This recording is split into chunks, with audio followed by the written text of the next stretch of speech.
Okay, we'll go ahead and get started. Good afternoon and welcome again to the CMAS Center's webinar series at the UNC Institute for the Environment. I'm Sarah Varunachalam here with the Institute, and I'm pleased to introduce Professor Taciana Toledo Albuquerque and her student Rizzieri Pedruzzi to talk today about challenges in using the SMOKE-CMAQ modeling system in South America, and they will talk about specific case studies in urban Brazilian cities. Professor Taciana is a visiting scholar from Brazil at the UNC Institute for the Environment, and she's been working on air pollution issues for over 15 years. She's a professor in the Department of Sanitary and Environmental Engineering at the Federal University of Minas Gerais in Brazil, and an organizer of the CMAS South America Conference, promoting conferences and training courses, specifically SMOKE and CMAQ models for the South American community. Her experience has been on focusing on air quality diagnosis and evaluation, air pollutant dispersion, quantification and characterization of atmospheric particles, both photochemical and meteorological models. Rizzieri Pedruzzi is an environmental engineer with a master's in environmental engineering at the Federal University of Espírito Santo. He is currently a PhD candidate at Federal University of Minas Gerais in sanitation, environment, and water resources. And his main focus has been on long-range transport of air pollutants over Brazil. He has been a visiting scholar with the UNC Institute for the Environment for the past 2 years or so. And he's been developing a vehicle emissions processor called CARS, the Comprehensive Automobile Emissions Research Simulator. He has over 8 years of experience in air quality studies with various regulatory models, including AirMod, CalPUF, and CMAQ. Please welcome Professor Taciana and her student Rizzieri. Hi, Sarah. Thanks for the introduction. Good afternoon, everybody. It's a pleasure for us to stay here talking about the challenge of using SMOKE and CMAQ system. Mainly, especially in Brazil. Rizzieri, can you pass? I'm gonna go fast because we have many slides, and also would like to thank for the invitation the collaborators that work on this presentation. So as we were invited to talk about the challenges, we would like to start to talk about the motivation, why we start to use the SMOKE and CMAQ system for Brazil. Also, I will introduce briefly about the air quality monitoring data that we have, which is important to validate the model performance. I will show some steps that we have to run for the integrated modeling system, WRF-SMOKE and CMAQ. Also showing some groups that are working on SMOKE-CMAQ in Brazil for the last years. And Rizzieri will go deeply in details in his research with this system. Next, please. So the main motivation, next, Rizzieri. The main motivation of we start to use SMOKE and CMAQ in Sao Paulo was in 2005. We tried to explain the secondary pollutant formations, especially PM 2.5 and ozone formation. As we can see in this picture that Professor Freitas, Edmilson Freitas gave to us from Sao Paulo. Sao Paulo has, urban areas in Brazil have many different kind of source, and this source can emit different kind of pollutants that will react and will be involved with the atmospheric conditions. So CMAQ and SMOKE, this coupled system, it's important that can give to us the real condition, for example, the air quality condition, and combining the mix of source. With this result, we can apply for a study in health impacts, emission control policies, and at the last few years, we start to use CMAQ to apply CMAQ for regional levels, because before we just use it for specifically cities or metropolitan areas. And also it's important, like the motivation to use CMAQ is to analyze the impact from different new emissions and potential source that can affect the air quality. Next. This slide I bring just to show you the situation in South America. We have in Brazil the biggest metropolitan areas. We have three biggest metropolitan areas in Brazil. which is Sao Paulo, Rio, and Belo Horizonte.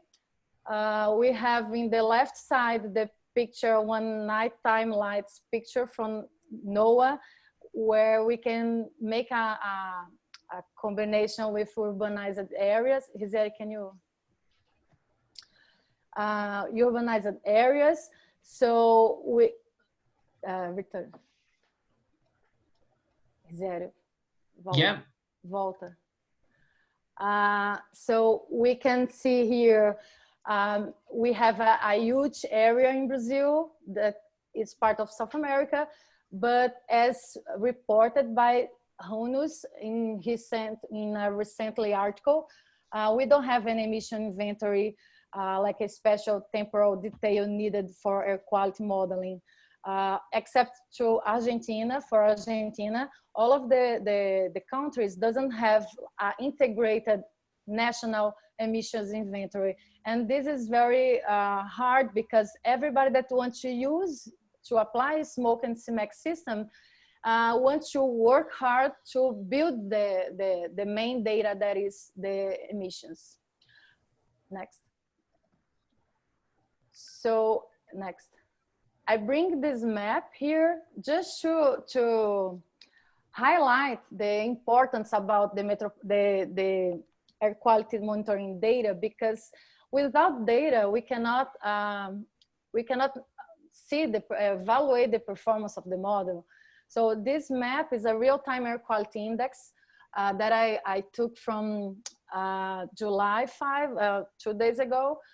As you can see, in South America, we have just few monitoring stations. If you compare with United States and Europe, we have a very, very a small amount of stations.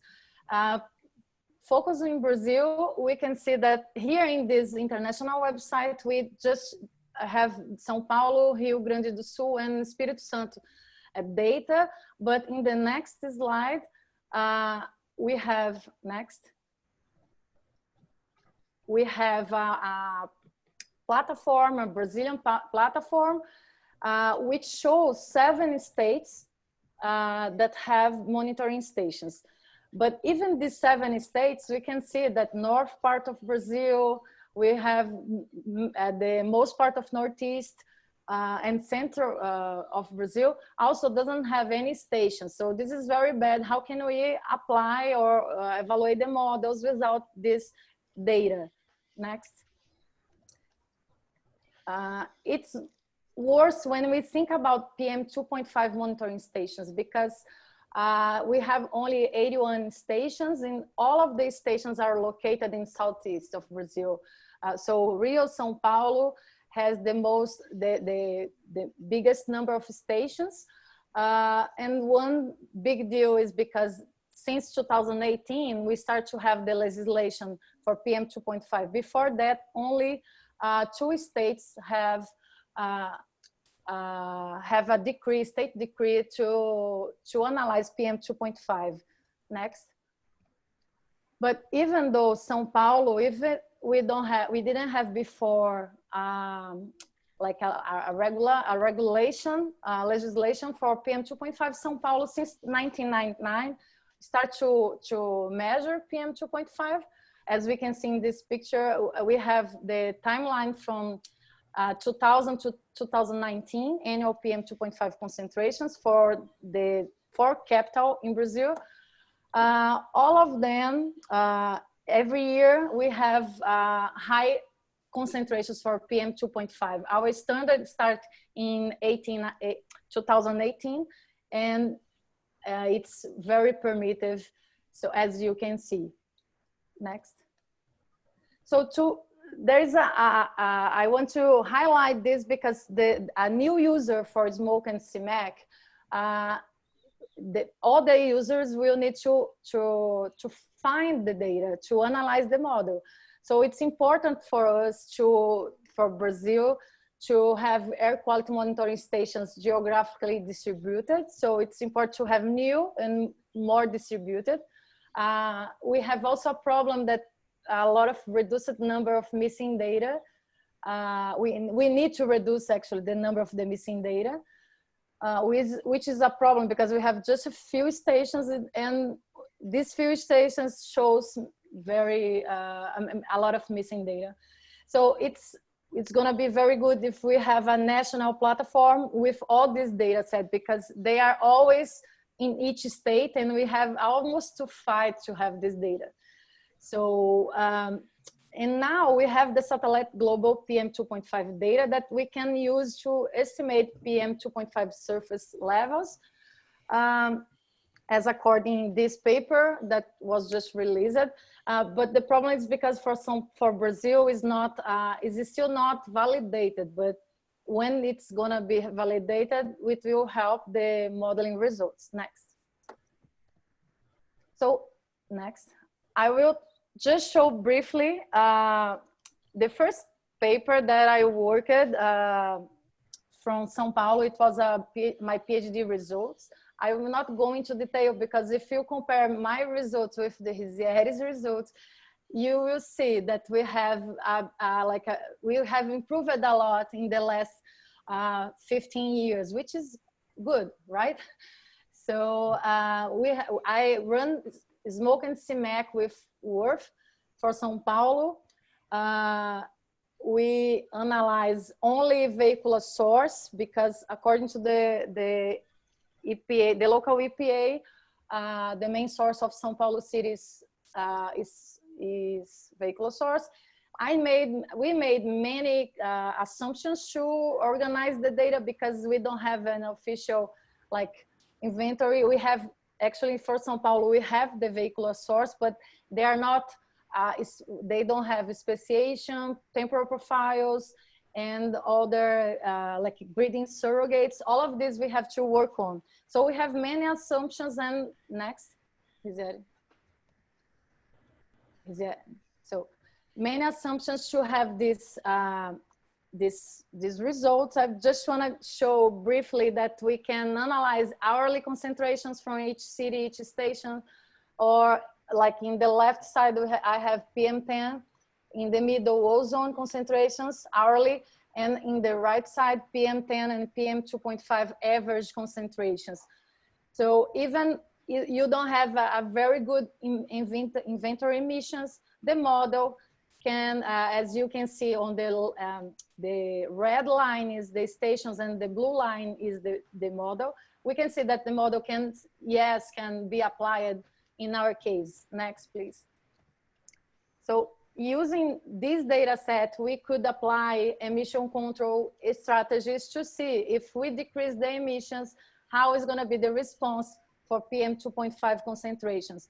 I will leave here the link so people can go deeply to the details of this paper, but just to highlight that the system is very important, and it could be better if more people use this model before to apply some situations, regulations in Brazil.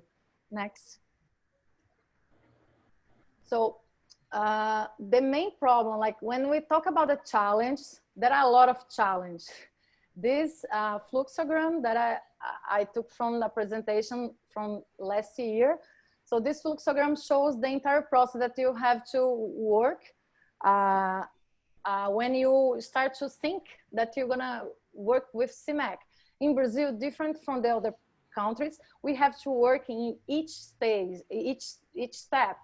So usually we have PhD students or master students that need to work by himself in all the stages. So there's how I did on the past, right? So I start on the left with meteorological modeling. So it's very difficult because you have to run many times for your area, configure the grid. First, also you have to learn Fortran, Linux, many situations that can, people can just say, I don't want to use it because it's so difficult, but I want to encourage because now we have many people working, it's easier because the communities in South America is growing. So WRF, after that we have the emissions to run in SMOKE. and just focus on CMAQ on the green space. We have to also work with initial conditions, boundary conditions, and then apply everything, these input files in the chemical transport model, which is in CMAQ. To validate and to apply this data, we have to use other packages like analysis softwares to pre-processing this analysis. So it's a long way to do. And I encourage people that work with teams, like many research groups can work together and then go faster than I did on the past. Next. So in Brazil, we have, as I said, we don't have a integrated emissions inventory. What we have many like fields, actually fields emissions can pass, Rizzieri. From Brazil, southeast of Brazil, we have many publications in southeast of Brazil. We have in the south and central part of Brazil and northeast. So the problem is, it's none of these publications are connected. They are not connected. I highlight the publications from my students so we have to work a lot on the emissions inventory. This is the problem. We cannot pass on the next step to go deeply into details about the chemical reactions, the transport impact, because we have to work on the base. Which is the base? The main gap is the emissions inventory. We don't have. We have to try to find this this data next, and even this next, even this all of this data that all of this emissions inventory data, it's very limited because they usually they give to us annual data. And what we need in the model is hourly data. They give to us like coordinate lat long or cities, and we need a gridded data. And also they give to us the compound, the pollutants, and we need to have the species. So there are a lot of steps that a user can have to learn and to work. Not only the data, it's funny, not funny, it was sad on my time because I have to work a lot. Like first I saw that was the installation, the problem. And the second, I realized, no, it's not the problem. This is the first and the second. So the problems are infinite. It was, but now I'm glad that we are very ahead on that. So on the left side, I have the temporal distribution that we have to build for each source. In the middle, this colorful picture, we have the spatial distribution. And on the right side, we have the chemical speciation that we have to introduce into SMOKE, which is gonna build the 3D emissions file. So SMOKE is a pre-processing emissions data. So we need to have the data. SMOKE will not give to us the emission inventory. Next. Another problem, at least in Brazil, we don't have, it's not like very easy to find point source characteristics and area source characteristics. And to complete, we have to use AP42, the emissions factors, or the European guidebook for emissions inventory, which limitate our powerful analysis because we don't have Brazilian source category code to apply in our analysis. So we are always estimating according to international data. Next. But we do have a mobile on-road source data. This is an example from one of my ex-PhD that just graduated.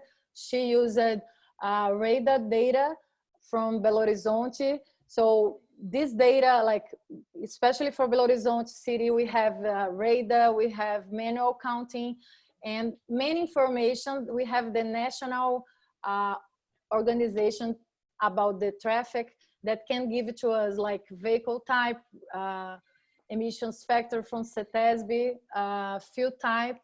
So this kind of information we have available, and we can build our emissions, our grid. So Janaína, in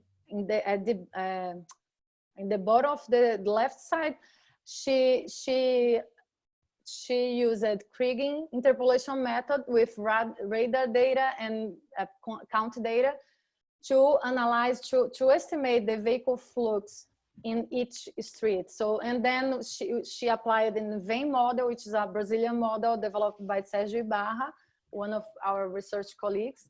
Next.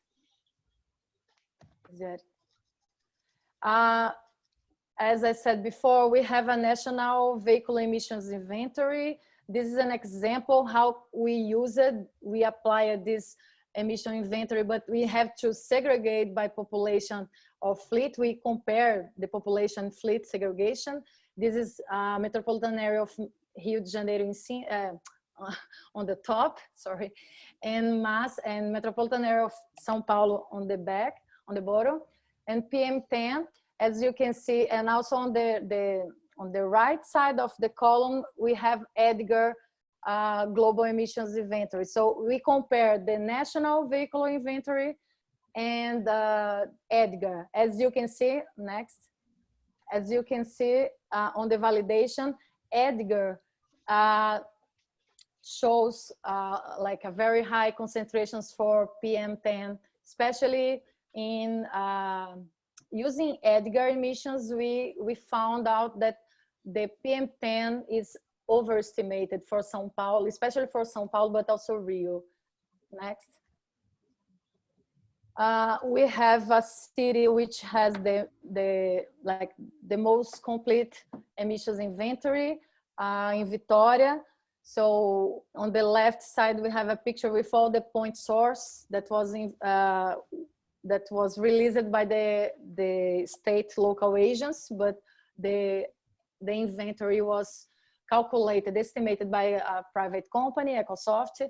On the right side, we have the rows, the main rows that were in this emission inventory. Next. So this data is public. Everybody can download this data set and work. We have a research group called Equaliar in Vitória from Federal University of Espírito Santo.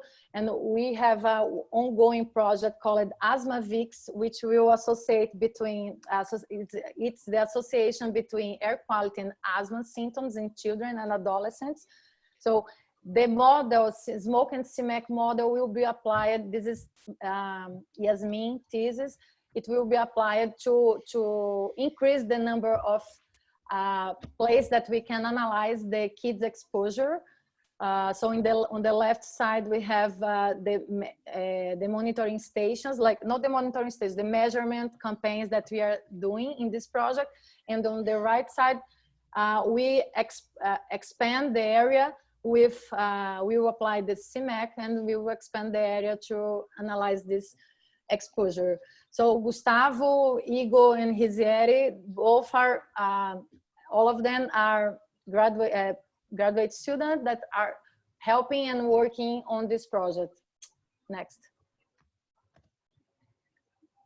So we have here, I put a print screen from CMAQ downloading, just to show you that in Brazil we have, of course, we have more downloads because they're bigger, but we have many people that are now working with CMAQ-SMOKE in South America, which is very good for the team, for the community. I just put here on the right side the number of publications or works that have been doing since 2009. I highlighted the ongoing projects in Rio, Salvador, Sao Paulo, Vitória, and southeast of Brazil. And many groups are working together now. Next. And like to to increase the community and to improve our relationship, we have been doing this CMAS South America conference. The last year was in Belo Horizonte, the city that I live. And it's very good to put together all the international research, not only from South America, but for the entire community of the CMAS Center. So now I'm gonna pass the word to Rizzieri that will go into detail about the research that we are doing in the last years. And at the end, I'm open for questions. Rizzieri. Okay, perfect. So good afternoon, everybody. So my name is Rizzieri. As Taciana said, I'm going to show you part of my work that have been developed since 2014 with some air quality modeling over Brazil. So to start, it's kind of like a timeline. So instead only bring a technical issues, I also want to bring some personal point of view, because when I first start, it was basic, like there was like a question on when I start my master's, said, all right, boundary conditions over CMAQ. And then first question, okay, what is CMAQ? And then that's how everything starts. And then they told me, all right, we're going to evaluate different boundary conditions with CMAQ. And then that was my master's thesis. So, and then we decided to study that for Vitória. And then I said, okay, why Vitória? Vitória is a very complex area. We could look at the coast. They have like a huge industrial complex. And all these industrial complex releasing a huge amount of pollutants over the area. And there is about half of the population of the Espírito Santo state, it's living in Vitória. And all these emissions combined with vehicle emissions and industrial emissions, it's causing a lot of air pollution issues and a lot of nuisance over the community. So people are complaining and suffering with all their pollution over the city. And as you can see, here is located the industrial complex or Vitória. And here like a lot of like neighborhoods close by. And major part of the year, the wind direction is northeast, and then blowing all the pollutants over here, especially from the industrial complex. And also there are a lot of like main roads over here, which increasing also the vehicle emissions. Okay, but sorry. So, but then when all these issues in air pollution over Vitória, the local environmental protection agency decided to develop an emissions inventory. As Taciana said, there was like only few areas in Brazil has the emissions inventory. So when they they released the first emissions inventory for metropolitan area of Vitória in 2010, few works started to be developed, like Salvador with WRF, Laureato and Santiago with WRF-SMOKE and CMAQ. So after they developed this work with CMAQ of the area, they use fixed boundary conditions. That's the question. That's how they raise the question. All right, so boundary conditions will have a huge impact over Vitória or not? Is there any like coming pollutants come from other sources and reaching Vitória or not? So that's why I'm showing that the first paper that I showed in my presentation. So that's what the question that we want to answer after all these works over Vitória. So the path is the same. Oh, okay, what do you need? We need to do WRF, we need to do emissions, we need smoke, CMAQ, and 4 different boundary conditions. So what do you need? Perform air quality modeling. What do you need? Meteorological emissions and air quality. So easy, right? No, it's not easy. Why not? Okay, but that's the challenge. So let's face it, let's go after it. So back in 2014, when I first started, why is not like an easy task?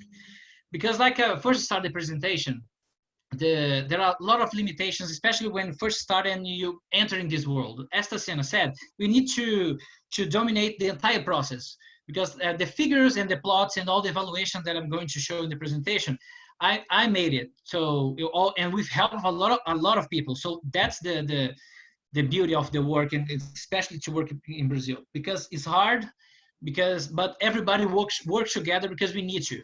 So since you need to dominate the entire process, you also need to understand Linux, NetCDF, compilers, IO API, GIS programs, post-processing, programming, and of course, the theory of each model.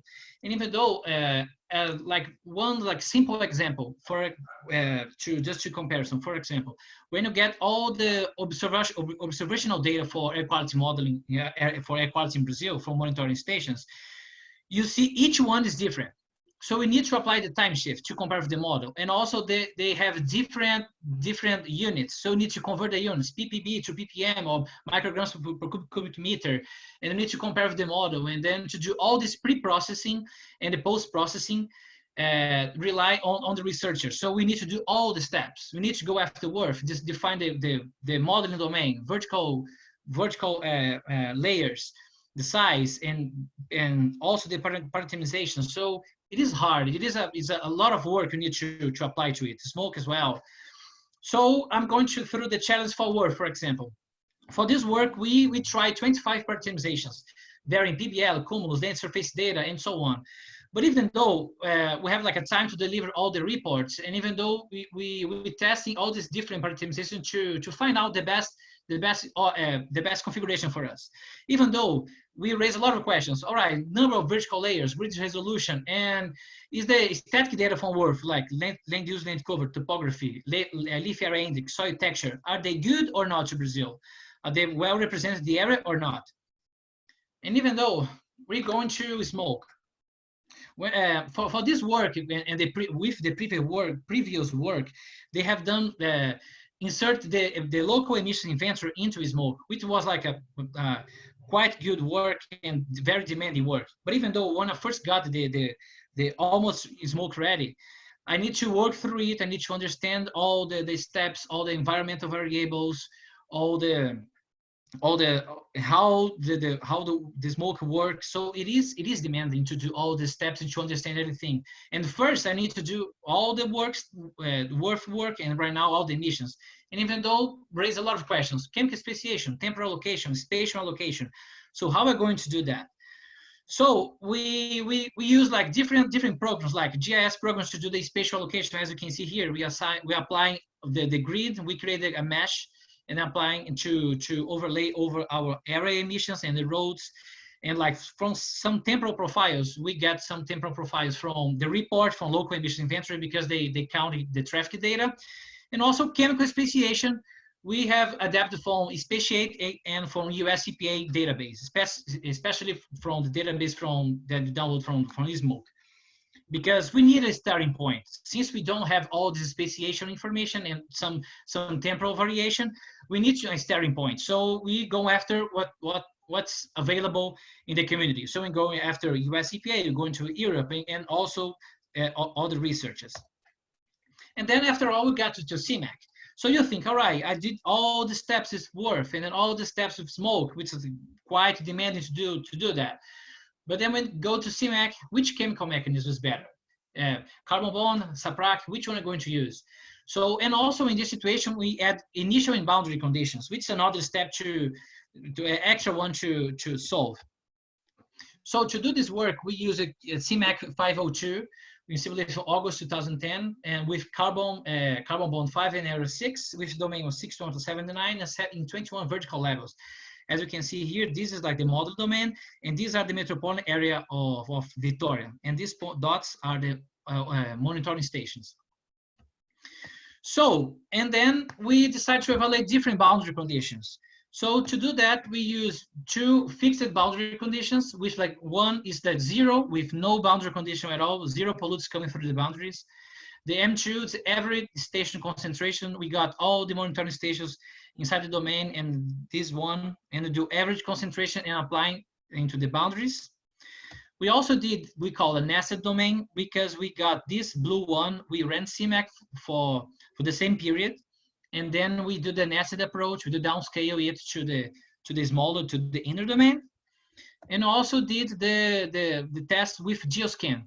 The GeoScan was simulated with thanks to Dr. Beryl Henderson, who did all the simulation for us for the GeoScan at that time, and did the downscaling for our modeling domain. So go like briefly into some results. As we can see here, especially this one is for ozone, the M3 and M4, which have a dynamic boundary conditions for like nested or GeoScan, reached a real agreement with the observational data, as you can see by the diurnal plot, and also for the benchmarks, as you can see here. They reached the best benchmarks on the among all cases. The zero profile did not allow the ozone to formate, and the average profile increased a lot the concentration, especially the daytime. So if you're going to analyze ozone, do nesting approach, or also geoscan, or to do the global modeling scale to generate boundary conditions. When you go to PM2.5, PM10, sorry. So we see the temporal variation of the emissions, but even though as you can see, also the average profile, the green one, it's overestimating the concentration during all the time, and the other ones, some hours like overestimation, and the other ones underestimation. But even though when to look at the bias, again the dynamic boundary condition M3 and M4 are the best, reach the best results and the better agreement. The null profile has like the smallest fractional bias, especially because during the night we have like overestimation for all 4 cases, and then the case 1 with no boundary conditions had the lowest concentration. So because of all this underestimation of the M1, you got a better bias. But even though using dynamic boundary conditions was better for all results, even though it's what we face with the reality. Fixed boundary conditions is not real. And even though here by the plots, you can see here, like on the top, ozone, in the bottom, PM10, and like M1, 2, 3, and 4. As you can see, as like the diurnal profile, the diurnal plots, M2, it's highly overestimating the ozone. And then into M3, M4, you can see a better agreement. You can see these dots are the average observed data. And so the dynamic boundary conditions reach like a better agreement with the dynamic boundary conditions. And even though, like, as you can see here, overestimation of the PM10 using average profile, but they behaved quite similar among all the cases for PM10. So to this work, what we have, like, when you just say you start from the bottom, to all this, to do all the steps, even though we have a lot of help. So especially like Dr. Beck from Institute for Environment helped us a lot to process all the smoke, and have like all the research in Brazil as well. Professor Henderson with all the help with boundary conditions. So that's how like we are growing all we growing our community, and to use WRF-SMOKE and CMAQ over Brazil. We have a lot of partnerships. We are like having a lot of we working together to get the final results. And then after working at local scale, we raised a lot of questions. All right, so why don't we increase our model domain to see different like interactions? Let's include different metropolitan areas. So we decided to understand the long-range transport over the southeastern part of Brazil. Why the southeast? Because they comprehend at least 55% of gross domestic product, 80 million inhabitants, almost half of the population in Brazil, and they have four metropolitan areas, which are Sao Paulo, Rio, Belo Horizonte, and Vitória. And then, since they are relatively close to each other, we want to understand how they interact between them. So, and since all all 4 metropolitan areas have faced air pollution issues, so our emissions from Rio reach Sao Paulo reaching Rio, and back and forth. So that's the main goal. So we really want to understand that. But even though the steps are the same, we need to go through WRF, SMOKE, CMAQ, and this time we decided to go CMAQ-ISAM, just to understand the interaction between the metropolitan areas. Even though we need to go through all the process, we need to start for the bottom, start with WRF, start with all the processing. So that's why it's so demanding for us, because we need always start from the scratch.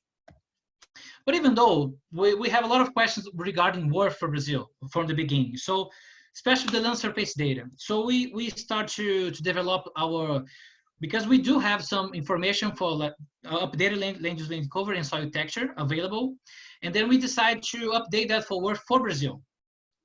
because we always raise that question. All right, is it good enough or not good enough? So we try to get our own data, the newest and updated one, high resolution, to insert in the WRF. So to do that, we prepared a paper which is under review right now, and we developed land use and cover using map biomas, land use and cover classification, and soil texture from soil grids. So here, just like for comparison, on the left you can see the default land surface land use and cover, and on the right you see the updated version from map biomas. So as you can see here, for example, I made a zoom on Santos area. This is like a very known area in Brazil because they have like one of the hugest ports in Brazil. So as you can see, and this area in the reality with the default modes is assigned as water, is actually a city. So all urban areas. And then go look after the map biomas, you can see it assigns correctly as a urban center. And then when we did a revalidation of the map biomas to insert in the WRF, and then we realized the map biomas has around 75% of agreement with the reality, which is really good compared with modes. It's around 63% of agreement. So, and then soil texture was like a great improvement, because the default data for South America in the soil texture are from 1992, and it has a coarse resolution. So from soils grid, we have like a high resolution soil properties for the entire world. So we created our own soil top and soil bottom to insert in the WRF. So as you can see, I have like a huge difference between the two, especially on the resolution. And even though the soils grid according higher 2014, the agreement of soils grid properties is around 70 to 75% as well. So we're expecting to all this like land surface data, we're expecting to improve the results. And then here, even though like since, as I said, we start from the bottom with all the WRF simulations.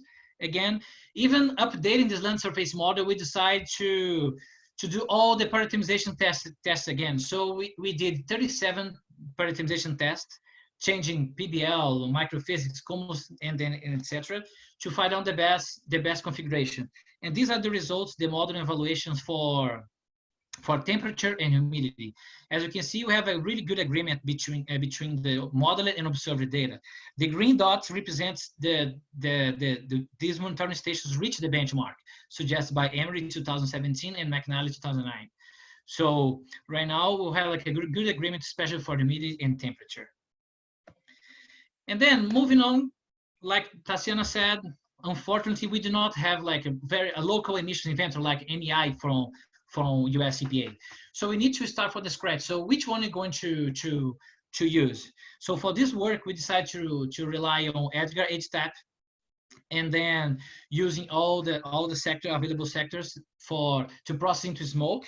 After a while, SMOKE start to process the Edgar data, which is like amazing for us, especially for us, because it was pretty hard to use Edgar in CMAQ, because it's kind of like hard to translate all the grid emissions into CMAQ format. And right now with SMOKE doing that, it's amazing. But even though we also need to apply chemical speciation and temporal allocation, because Edgar brings us the annual total values of the emissions. So what we need a starting point. So we go after what we have. So, and what is available. So we go after US EPA, we go after like all the papers, and then to get all the information. So we collect all the temporal information from US EPA that we have like a lot of help. So they and then also adapt all the temporal the temporal profile based on the Brazilian gross product, energy consumption, agriculture, traffic data, and also and then we apply all of this for each sector, as you can see: agriculture, air, energy, industry, residential, ships, and transport. So all these adaptations, we develop this temporal profile. And also we have to apply chemical speciation. So we're going after also with what is available in the community. So we go after speciate and US EPA, and we try to adapt that to use, in our case, in Brazil.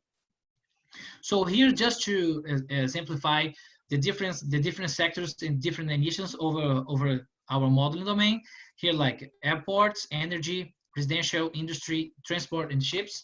Sorry about the scale; they are different because the industry and transport, they have like the biggest emissions of the 6 sectors. So that's the reason. As you can see, like for example, CO emissions, the industry has the highest values, but very like in specific places on where the industries are. In transport, it's more like spread over the model domain. But an interesting one is the residential. It's like it's small, but even though it's spread and it's everywhere. And even though here are the CO, the aggregate of all the sectors combined, we have here the total value, and the maximum value it's located in metropolitan area of Vitória with 202 moles per second. And as you can see here, the 4 metropolitan areas, Belo Horizonte, Sao Paulo, and Rio de Janeiro.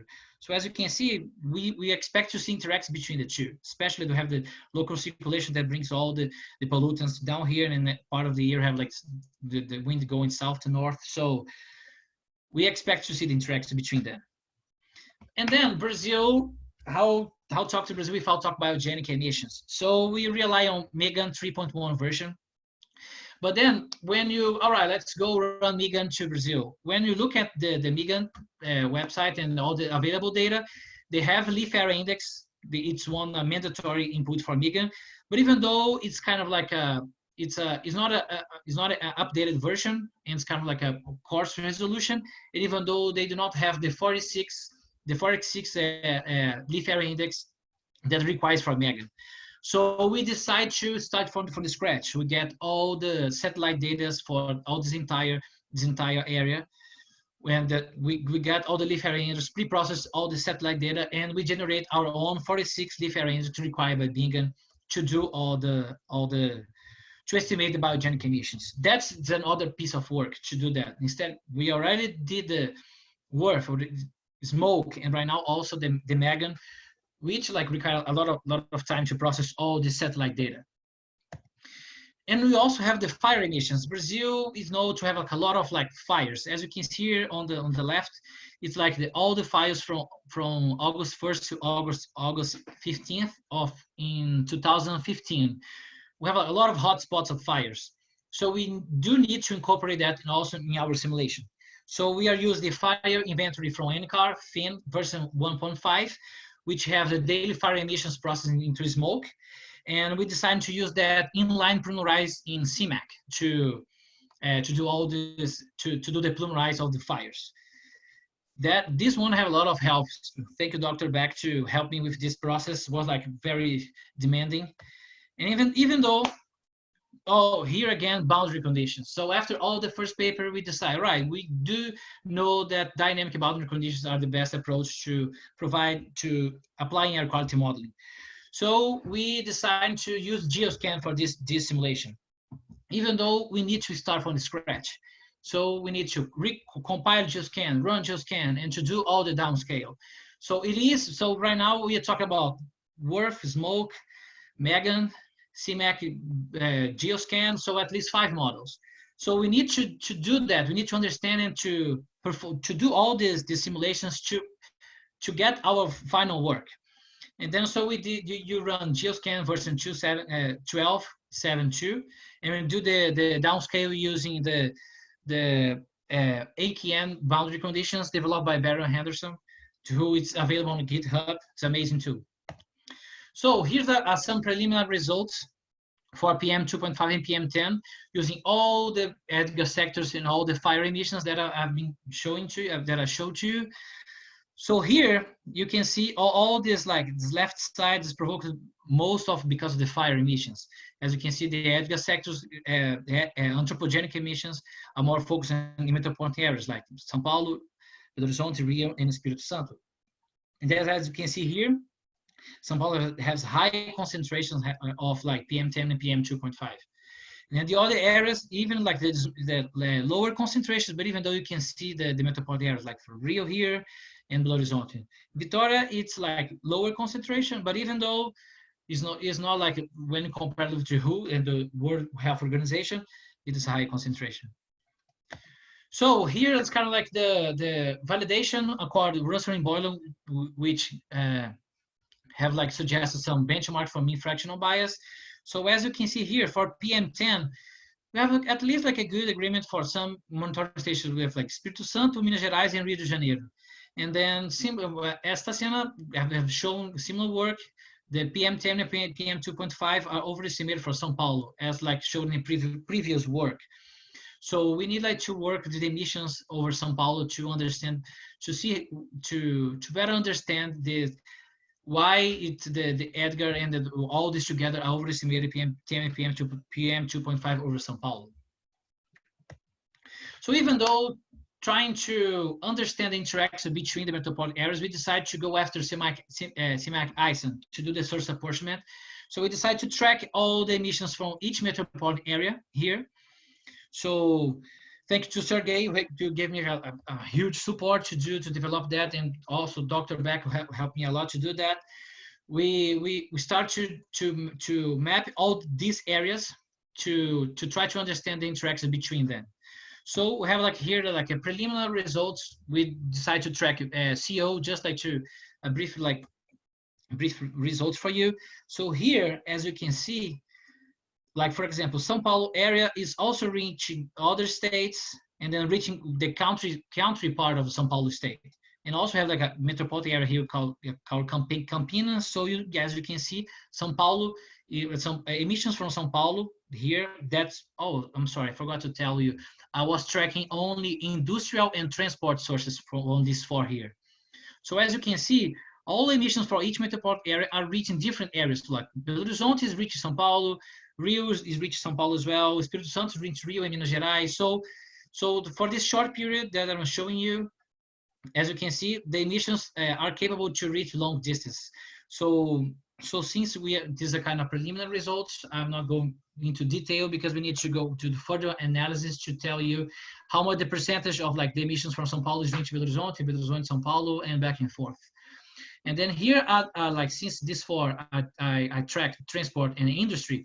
These are the other ones, like boundary conditions in other sectors and biogenic and fire emissions. And this one is the total final concentration of CO.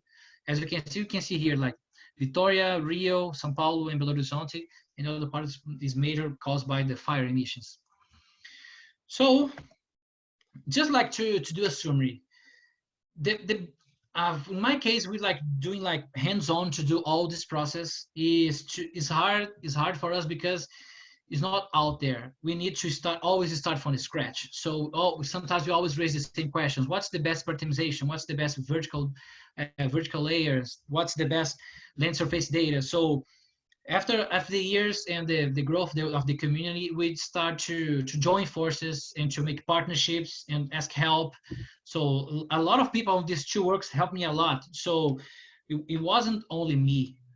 A lot of hands was on all this work. So I think that's the beauty and the strength that we've been developing here in South America is the partnerships with everybody, especially all the community, people from US EPA, Institute for the Environment, also for Europe.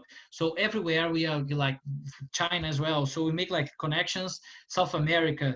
So we make connection and partnerships and to grow the community and to make it stronger. So with all these efforts and to join forces, we'll be able to continue to do a lot of researches in air pollution in Brazil. So that's it. So I would like to thank everybody for the attention. Like I said, thank you everybody and all people involved in all this work that I'm showing. So a lot of people helped me. And then even though, that's it. Thank you so much for your time and for your attention. So we're open for questions. Thank you, Taciana, Rizzieri. Very nice, very interesting, and interesting to hear a lot of the challenges you all have faced and how they have been systematically and slowly being overcome through partnerships and collaboration. Very nice to hear the details of this. We did get a few questions and that have been answered by Taciana mostly in the past several minutes. There is one more from Ernesto, and his question is, in the presentation there are average concentrations. How many days or hours are considered? You talk about my part? I believe so. Yeah, you had some average. Yeah. For me, it was 25 days. It's for August 2015. So August 1st until August 1st to August 25. Okay. So like 25 days average concentration. But since these are preliminary results, the main goal is to do 3 months of modeling simulation, also with ISAM. So that's the reason why I didn't go too detailed into results, because it's only part of only like part of the days, not the full modeling run. Okay. I don't have any other questions for you. Oh, there's one more. Does the model track species, like for source apportionment of wet and dry deposition?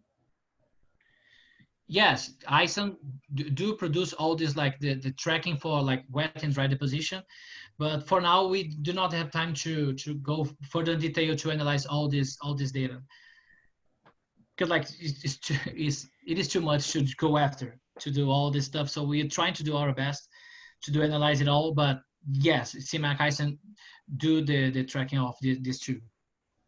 Okay. One more. How will you proceed with the lack of emissions modeling / data in future? You did touch upon some of that through collaborations and like bringing the Edgar data and such. Do you want to add anything else to that, Rizzieri? Yeah, I think like I said, like the partnership between everybody to join forces, I think that's the future, especially to develop the emission inventory. Like I think recently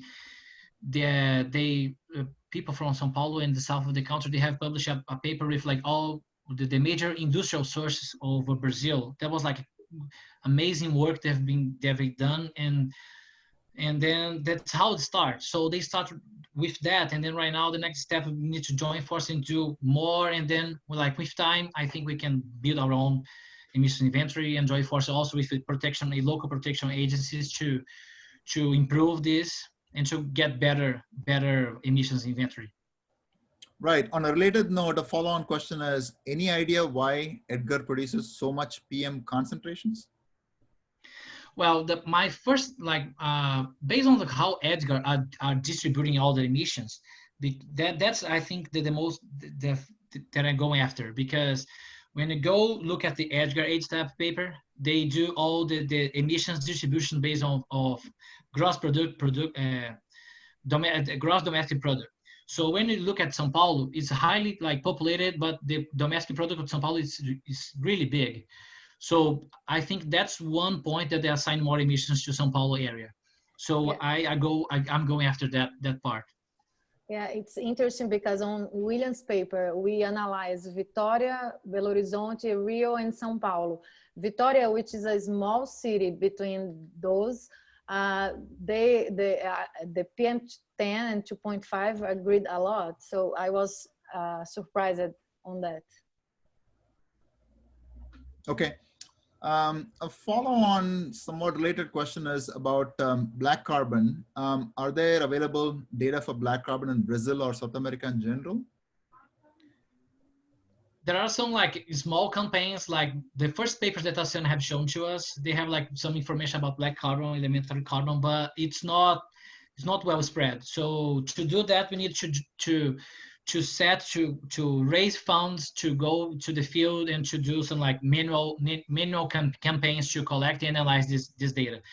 It's not like all the regular and protection agency and monitoring stations do not collect and do not have all this information. Usually only have the PM 2.5. So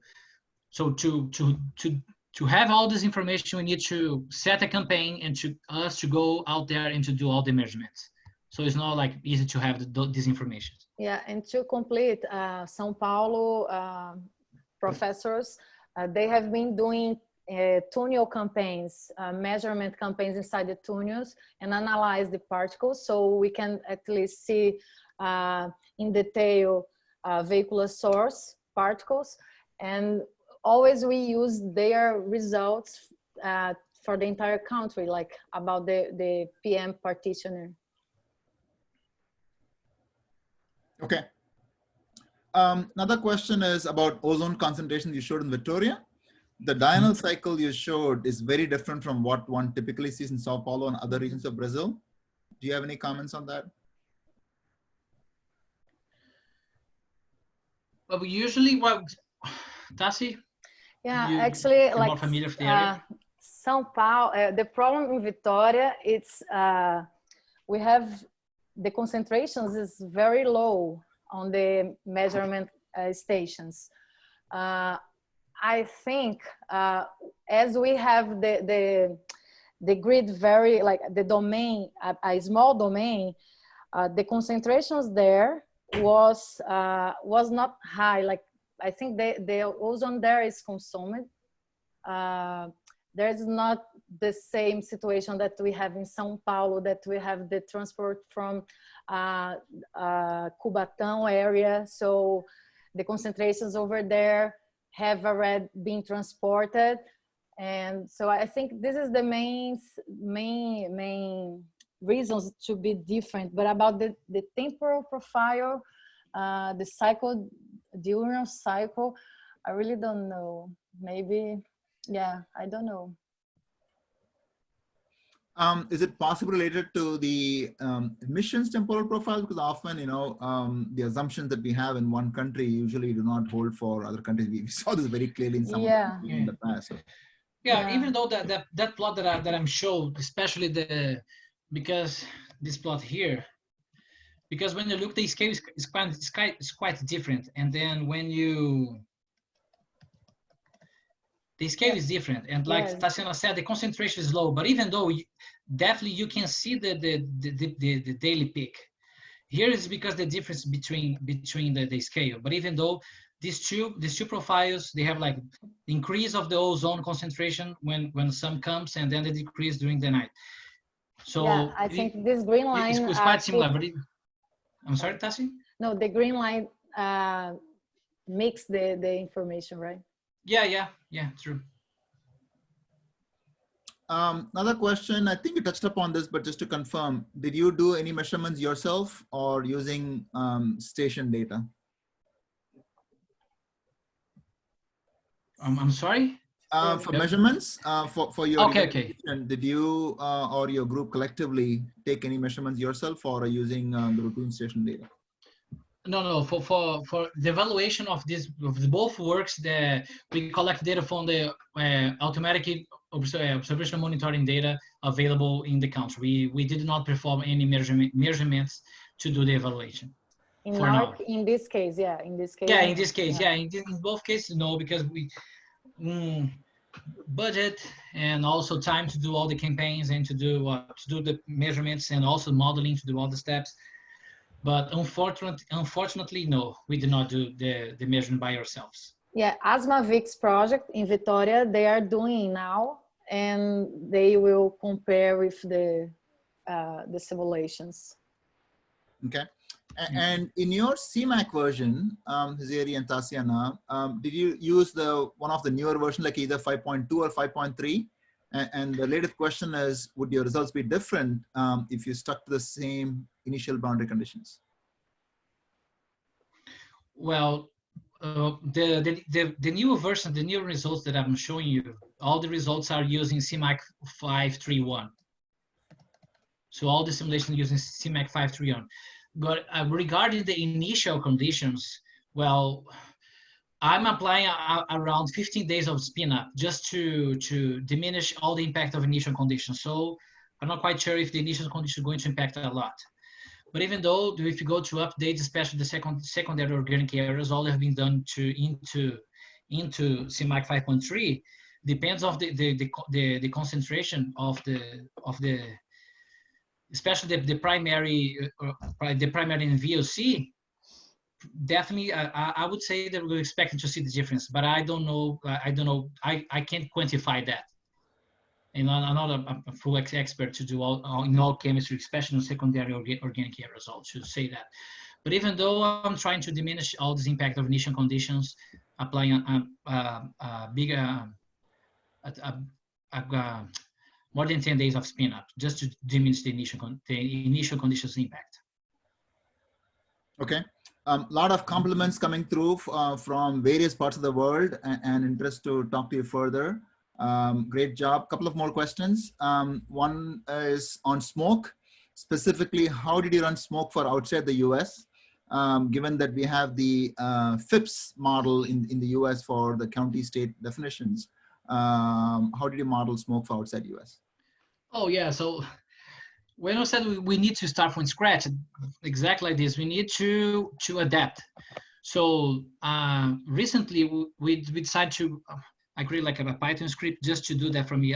We need to create FIPS code to our cities. That's how it works. There's no way to avoid that. Oh, we assign only one for everywhere, or you created FIPS codes to every city. So we need to go through everything. So all this FIPS code, all the SCC, all the chemical profile, all of this, we need to adapt to Brazil. So that's why it's so demanding, because you first think, all right, put like in FF10 or ORL format, and then it's good. No, but you need to do all the cross references, to do all the FIPS code information. So that's why it's so demanding and hard to process all this stuff, especially when you have like a spreadsheet and you need to input in SMOKE. So there are a lot of input. So it is hard. It's not a easy task to do. Yeah, and this is a limitation that sometimes we want to, for example, to use Edgar or another area to simulate a bigger area. We always have to, like, if you use Edgar, it's okay because it's easier gridded. But if you have, like, if you want to join some emissions inventory that we have in local cities, it's hard because you have to create another gridding surrogates, and many people just don't want to like, don't have time actually to do all this job again. So we have this grid, this domain, you keep this domain until the end because it's a lot of work to do before. Yes, so part of this work actually for my PhD, I want to make it available for the community, especially for us to not going back to the same questions. So like the land surface, the land cover and soil texture that we developed, the plan is to make it available for the community. Why? To not keep raising the same questions again, to like move forward and to helping all the community to go to the next step. Because always we need, all right, air quality modeling, we need to start from scratch. All right, WRF, all right, which emission inventory? So we need to start from the bottom. So that's the reason I want to make like most of the things that I can have available to move forward, to not have the same questions and try to answer the same questions always, right. Answer the same question. Right, and a couple of community members are commenting that, using SMOKE out to the US is probably one of the hardest tasks, but I think both you and Taciana illustrated how one could go about this systematically and get this done. A related question on the same issue is, so did you define the FIPS yourselves to do this? That's right, because in Brazil we have like, it's kind of a FIPS, but then when you look at it, it's different because FIPS are 5-digit code, and in Brazil, if I'm not wrong, are 7. So what I did, each state have 2-digit code. So all right, so let's say Espírito Santo, for example, if I'm not wrong, the code for the state is 32. So I get all the state, all the cities have the code 32 in the beginning, and then I count 1 to 100. So that's how I did. So the first city is 32001, the second 32002, and so on. That's how I created my FIPS code to apply in all the simulations. Okay. How do you input oceanic emissions in CMAQ, for example, DMS emissions? The ocean emissions? Yeah, specifically dimethyl sulfide emissions. I think that's. Oh yeah, well, CMAQ requires the ocean file, which is kind of like a IO API input, which you can be created using the spatial allocator that you can assign the percentage of the coast on each grid cell at the coastline. So that's how CMAQ is going to know how much of the emission, how much of that grid cell has the part of the waves are breaking and then release the seesaw. So that's how CMAQ handles all the ocean files. So yes, we do need to create a one. I created like a shapefile with the same characteristics that United States, with like 50 meters from the coastline, and then I use a spatial allocator to create our own shapefile. So yeah, I had to create that to do all the simulations. Did you include DMS emissions explicitly? No. I'm sorry, the EMS? DMS, dimethyl sulfide emissions. No. From the ocean. No, we just like you do Edgar, biogenic emission from Megan, fire, and that's it. Then ocean fire to introduce the sea salt emissions. Okay.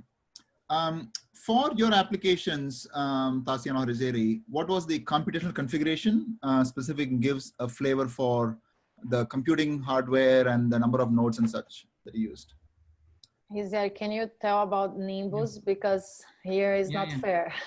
Yeah.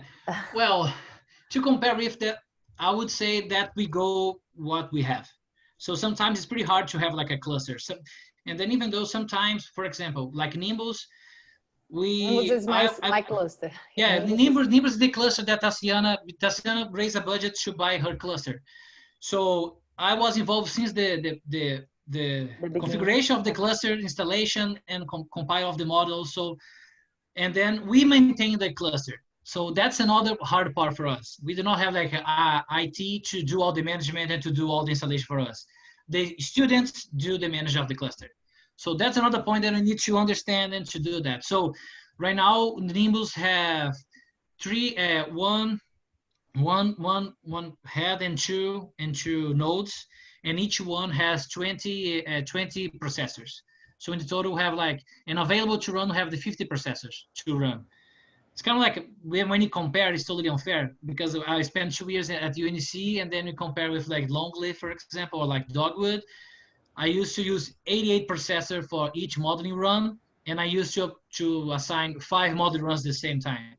So each one using 88 processors. So each modeling run has more than twice than what we have in Brazil. So that's another difficult to handle, especially like processing and storage, which not like pretty easy to handle that in Brazil.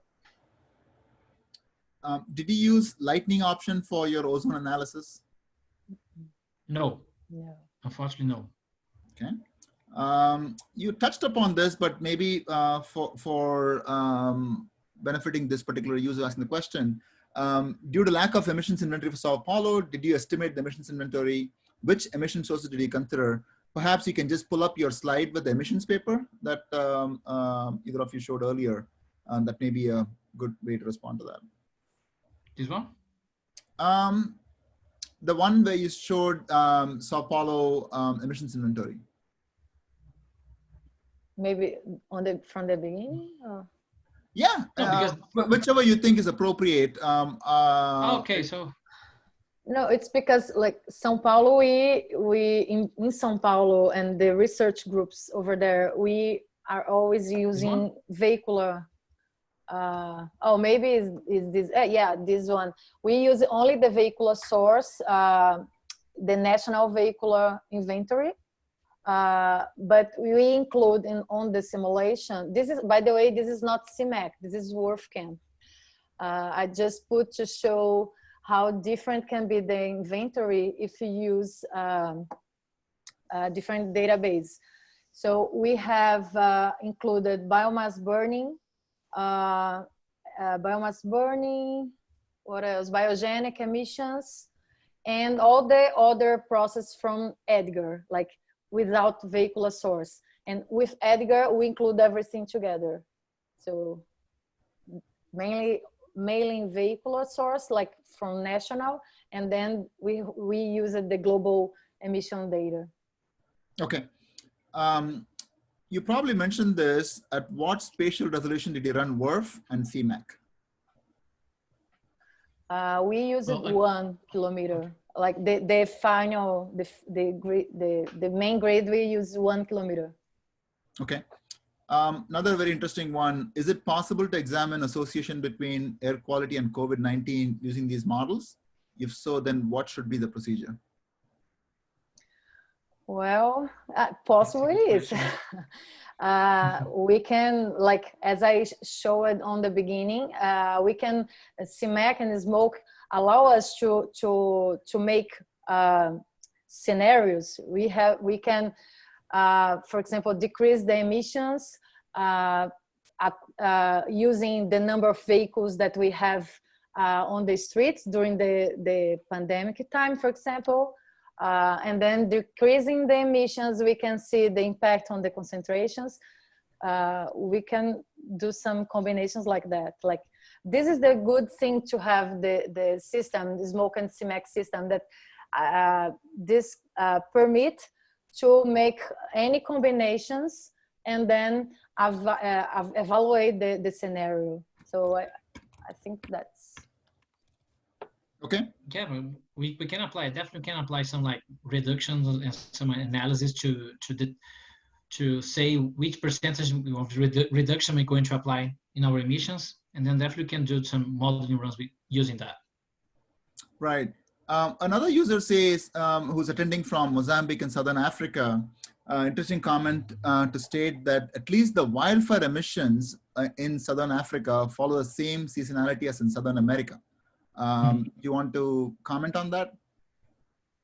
Yeah, usually because the season is quite similar with Africa. Usually, the end of July until October, that's the highest hotspots of fires in Brazil.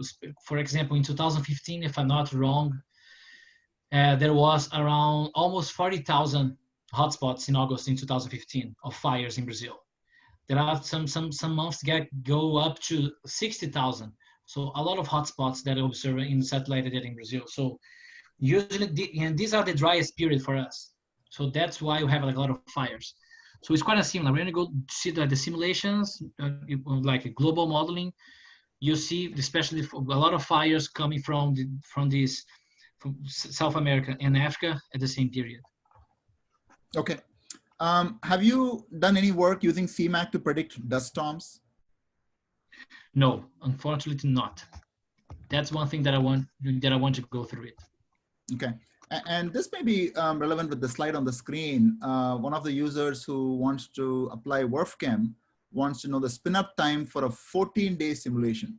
So from your experience, can either of you answer that? Do you remember, Rizzieri, how was this? Yeah, because that's a great question. When you go after, for example, to analyze only meteorological conditions, only WRF, people, the community used to say, all right, using only 12 hours because 12 hours is good enough because you keep with the initial condition to the modeling run in the WRF. But then you go apply air quality modeling, depend of the domain size, and also depend of grid resolution and the topography. I've read some papers about that, especially in initial conditions.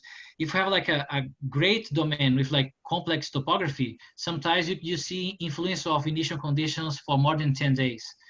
So that depends on the scale, the topography, and so on. For example, when you go do global modeling using geoscan, you need to use 1 year of spin up. So if you have like longer time, for example, 3 months and more, I would say longer time to use spin-up for air quality modeling. But in his case, only even though 14 days. Using WRF-SMOKE or using CMAQ. I'm sorry? Yeah, in his case, that is only 14 days. So he doesn't need to run like double, right? No, yeah. He doesn't need to run like all the 14 days to do that. So I would say, but even though we have like a great domain with like complex topography, I would use like a longer period. For I would say like 5 days, for example. It's kind of like the best approach is for you to find a way to track all these initial conditions to see how it decrease. Even though if you really have like a really good initial conditions, so the impact it's kind of like a background. So the background is well represented in your initial conditions. I think you're good as well. Correct. And it's also a function of your domain size and the forcing model resolution. So that's the other issue. Yeah. Whether it's a regional scale domain or an urban scale domain. Yeah. One specific question, you two are probably in best position to answer this from your work. From the Sao Paulo modeling, could you tell which source had the most specific role on concentrations in Sao Paulo and why? The most contributions, yeah. Vehicular source, yes. Around like depending of, can you show on my slide, Rizzieri? Depending, like if you talk about only São Paulo city is around 80%. The other one, 80% outro. Yeah. So see, no. No. No. Sorry, Você tá indo sorry. para frente. Here. CETESB is the low. Return. Here. This one. Yeah. So on the Sorry. right side, CETESB is the local agents, protection agents, and they put on their reports that usually every year they change just a little bit this amount, but about 98% of CO is from vehicular source. Actually, 2009 from now changes a lot. I'm telling one thing, but now I remember changing a lot. We have decreasing, if you see the concentrations, there is a paper from Professor Maria de Fátima. She published a paper with 30 years concentrations in Sao Paulo. And we can see a decrease of CO, SO2. So changes a little bit the emissions, but we don't have like another source that the local agents tell us to analyze, like something like that. Okay, we're almost at 3:30, but since we started a few minutes late, let's take one more question, and then I do have an announcement for the community. The last question for you all is, have you studied the nitrogen or sulfur deposition? I think it'll be an interesting topic to analyze in the future, specifically considering the hemispheric domain with emissions from Chile, Peru, and where countries with high sulfur emissions from minery are large. Yeah, we didn't, but as we said before, like it's a lot of work to do by ourselves. In Brazil, I don't know about the entire South America, but in Brazil, we don't have research centers for people who work on this. So always we have students that are using for specific grids and specific topics. So it's very hard because we always are doing the same job, actually, just change the city. So we would like to improve now, also with chemical mechanism and trying to see which one is the best to represent ozone, for example, and also dust. Another point that it's very important to Brazil is the lightning about the how can I say raios? I forgot. It's lightning, right? Yeah, lightning emissions. Like Brazil just reported the biggest lightning, it was in Brazil. So there are a lot of works that have shown, for example, this contribution to Sao Paulo concentration, Sao Paulo's pollution. So many things that we know that it's good to do, but we didn't have how to do. We didn't have an option to do by now, but we are now trying to expand the team, and we hope to make partnerships with another professors from South America, and we are open to work together. Thank you, Taciana and Rizzieri. Very interesting talk, and you have very nicely shown how you started from very little resources and data sets and personnel, and through a very active collaboration outreach, you have come across a lot in trying to model air pollution in Brazil and South America. Fantastic, thank you. A lot of congratulatory comments came from the audience commending your work. Fantastic again. Thank you for all the speakers who contribute to this, and for the audience to commend the speakers.